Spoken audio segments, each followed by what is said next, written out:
Sarika. Today I will be telling you something that I experienced that was very shocking for my friends to hear. So my mom ordered me a 3DS for my 10th birthday of 2014 on a Saturday 5:27 p.m. and it came with some games including Tomodachi Life. Since my mom knows that her daughter likes organizing towns and making them, then drawing people, then cutting them out, then I'd play with the paper people, so she bought me Tomodachi Life because she figured out at the Nintendo store that it was a game about organizing a town. So I quickly opened the present that had my 3DS and the games for the 3DS. Then I was really surprised. I thanked my mom a lot after that day. Then after the party was over, I decided to play Tomodachi Life since I saw that it was a trend on YouTube. So I put the tiny card in and quickly got the stylist to design the people who were gonna live in the apartments. I started with making my mom and dad, then I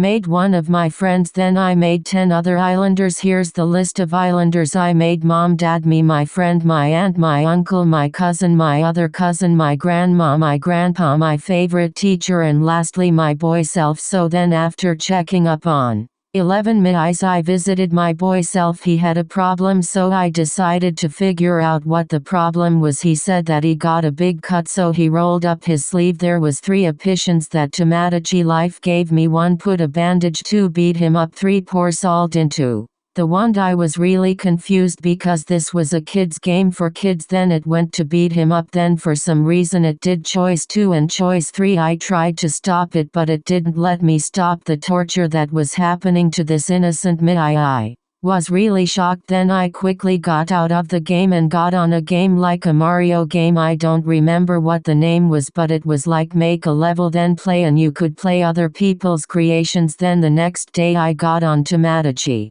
Life, but I realized that the name wasn't Island of Peace anymore, it was Torture and Death Island. I was terrified, so I was curious what the midis looked like and if they were terrified or not to like I was. So I went in my mother's room first, then I saw boy me tying her to a noose while she was unconscious. Then he pulled it up really hard, so hard that she woke up and panicked, and I tried to get her out by tapping on her so she could get out of the noose, but the function of the game was trying to go for her neck while I tried to go for the legs. Then it was too late because the choking noises stopped. I was really terrified. I wanted to delete my boy self, but then the exit button disappeared and the camera was following my boy self. Then it kept glitching, the tiles kept glitching. When my boy self was done killing almost all the midis, the screen was so glitched that you couldn't even identify the game anymore. Then it crashed. I knew he thought that he killed all the midis, but there was only 2 people left, my bestie and my midi. So the next day I woke up at 5:45 a.m. so I could deal with the Tomodachi problem with more time. It was hard, but I managed it. So then I entered the game, then I got to the make a midi thing as fast as I could. The lucky thing is he can't go to the midi thing unless he gets chosen